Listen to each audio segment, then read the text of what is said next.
Chers amis, bonjour et bienvenue dans Quelle semaine? Alors, quelle semaine de folie, de tristesse, de désordre entre l'horreur marseillaise, le chaos de Lampedusa. On a vécu vraiment une semaine terrible, terrible. Marseille, la ville qui vit sous le regard de la bonne mère. Marseille est devenue la ville de l'horreur, de l'effroi, la ville des règlements de compte et au-delà, la ville de l'assassinat de victimes qui n'ont rien à voir, ni de près, ni de loin, avec les trafics, mais qui cependant meurent. Ça s'est passé dans le 10e arrondissement de Marseille, un quartier, paraît-il, d'habitude calme, le quartier de Saint-Is.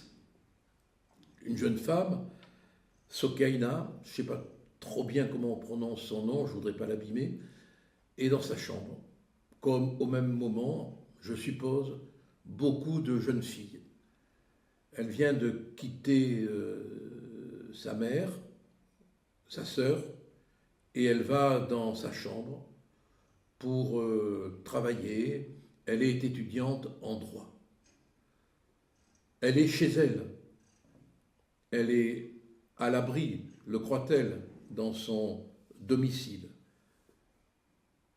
Un coup de feu violent, incroyable, éclate. Sa mère va vite voir ce qui se passe et elle trouve sa fille avec du sang, le crâne éclaté, le sang coulé partout. Sur le moment, dit la mère, elle n'a rien compris. Et elle a même cru à un suicide. C'est cette phrase qu'il faut retenir. Elle n'a rien compris parce que plus personne ne comprend plus rien. En réalité, des trafiquants de drogue venaient de rafaler une pharmacie, puis après de rafaler au hasard des immeubles, un immeuble. Et c'est comme ça qu'une balle dite horriblement perdue, mais pas perdue pour la mort, a fracassé le crâne de cette jeune étudiante chez elle et l'a tuée. On dira, elle n'était pas au bon endroit au bon moment, comme le procureur de Nîmes a pu le dire pour la mort du petit garçon de 10 ans dans la cité Pisevin. Donc maintenant en France, il faut être au bon endroit au bon moment pour ne pas mourir. On en est là que même chez soi, on n'est plus en sûreté, on n'est plus à l'abri.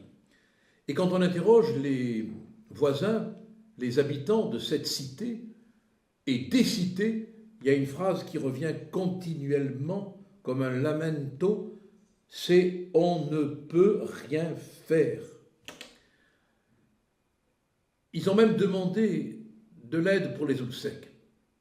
On leur a dit qu'il n'y avait pas d'enveloppe pour ça. Vous vous rendez compte? Eh oui, eh oui. Et la mère de la victime, quand elle a été interrogée par des journalistes, a spontanément dit « mais quand même, on n'est pas en Colombie ici. Non, non, non. C'est pire que la Colombie. C'est pire. Il n'y a plus de règles, il n'y a plus de retenue, il n'y a plus rien. Ah si, il y a des mots. M-O-T-S, hein. Et il y a des mots aussi, au sens de la douleur. Un mot.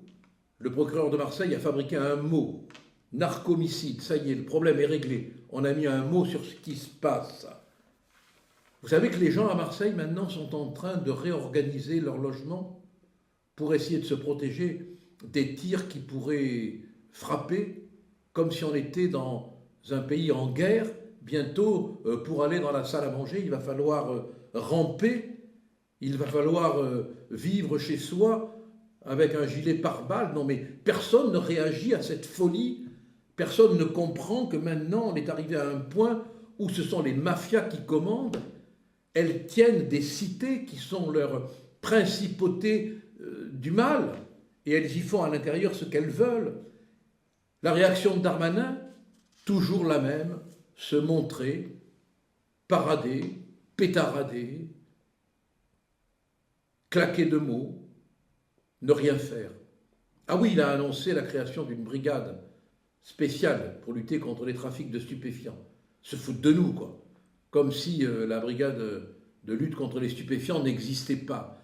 Toujours, voilà, toujours dans la fabrication d'instruments de communication, mais jamais dans la réalité. Il est même allé, Darmanin, jusqu'à mettre en cause les consommateurs de drogue. Bon, il a raison, s'il n'y avait pas de consommateurs, il n'y aurait pas de trafiquants de drogue. Mais c'est parce qu'il y a des consommateurs qu'il y a les trafiquants de drogue. Il faut s'attaquer aux consommateurs, mais au trafic de drogue, surtout quand il a cette ampleur urbaine, terrifiante, avec des armes et avec probablement aussi derrière tout un travail communautaire dangereux qu'on ne veut pas dénoncer. Alors Darmanin dit c'est parce qu'on détruit les points de deal qu'ils se reconstruisent. Alors donc il ne faudrait pas détruire les points de deal, il faudrait laisser finalement les trafiquants de drogue tranquilles. Tranquilles. Voilà, on en est là aujourd'hui. 93 homicides depuis le début de l'année, 43 tués. Quand on parle aux policiers de terrain, j'en ai rencontré, vous savez ce qu'ils disent? Eh bien ils disent, il est trop tard. Voilà, il est trop tard. En réalité, il faudrait raser ces cités, reloger les gens, frapper au portefeuille, enclencher des enquêtes fiscales et suivre la circulation de l'argent d'ici, de France, jusqu'où il va. Sinon, il y aura encore, hélas, hélas, des morts. Il y aura encore des morts sur lesquels le pape pourra dire une prière, quand il aura fini de s'occuper, bien sûr, de Marseille, capitale pour lui des migrants.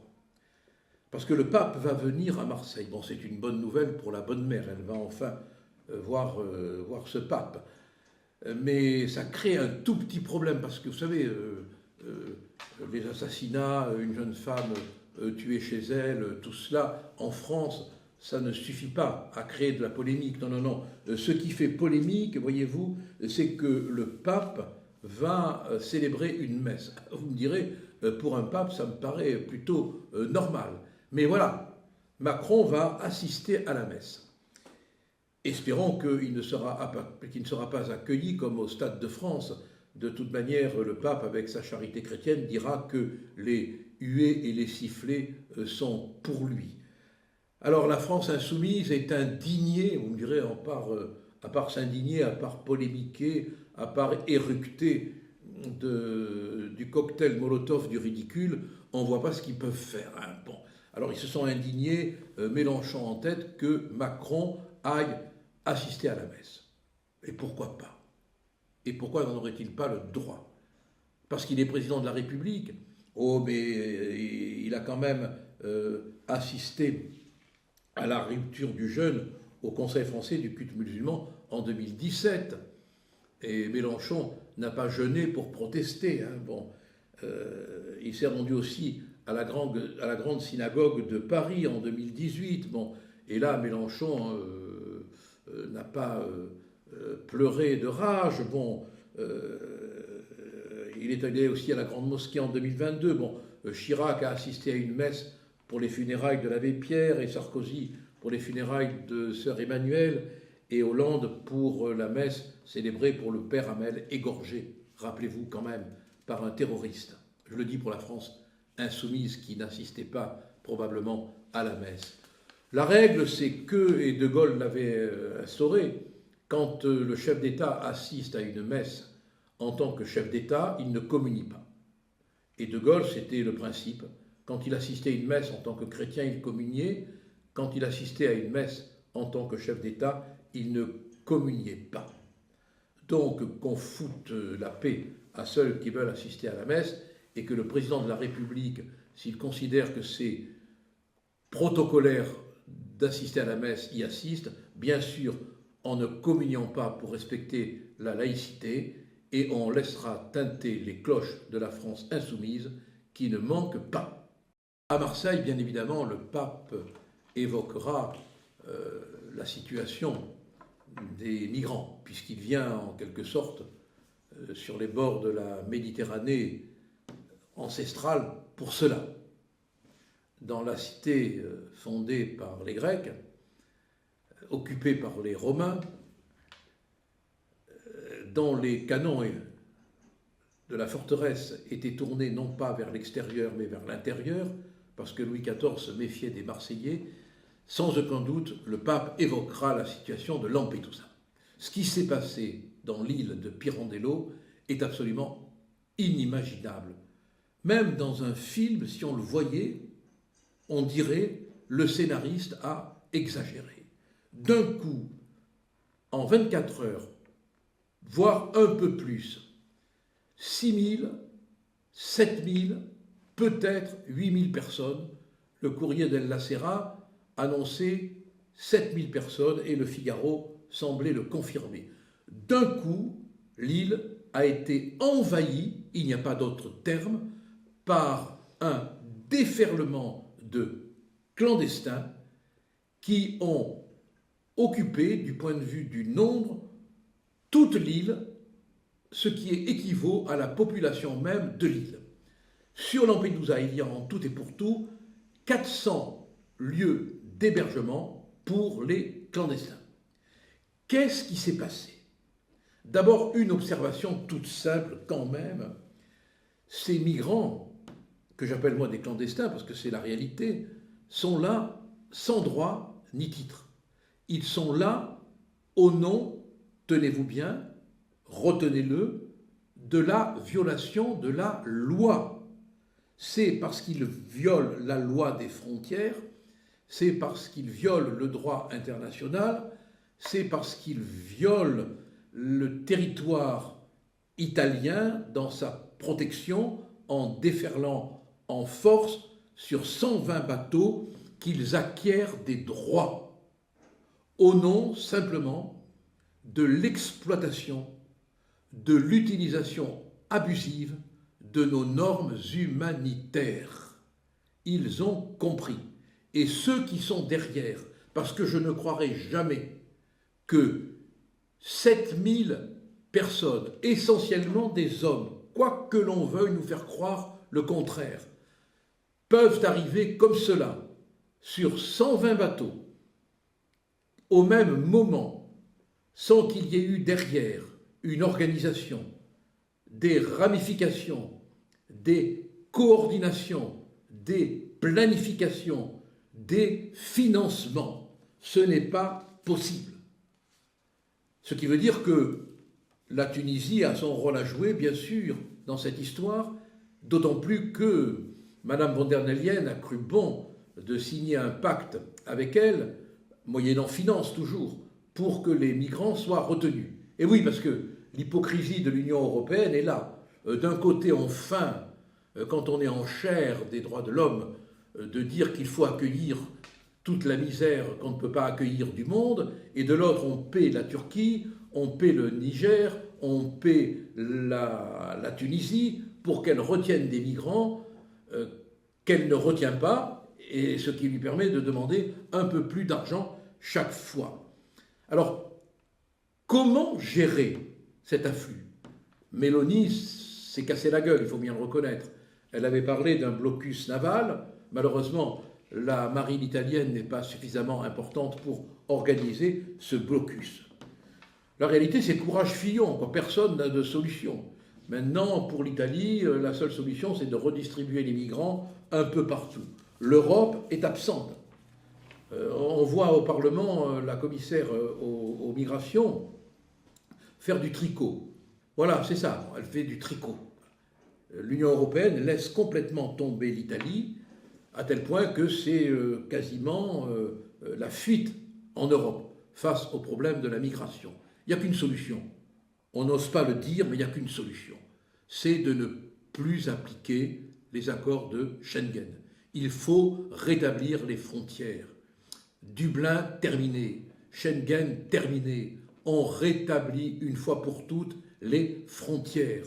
Et on cesse d'acheter chez les pays qui détiennent l'arme du déferlement migratoire le moyen qu'ils conservent les migrants pour ne pas les envoyer parce qu'ils prennent l'argent, font du chantage et envoie les migrants. Rien que cela devrait faire comprendre quand on est en présence d'un phénomène qui dépasse complètement les questions humanitaires.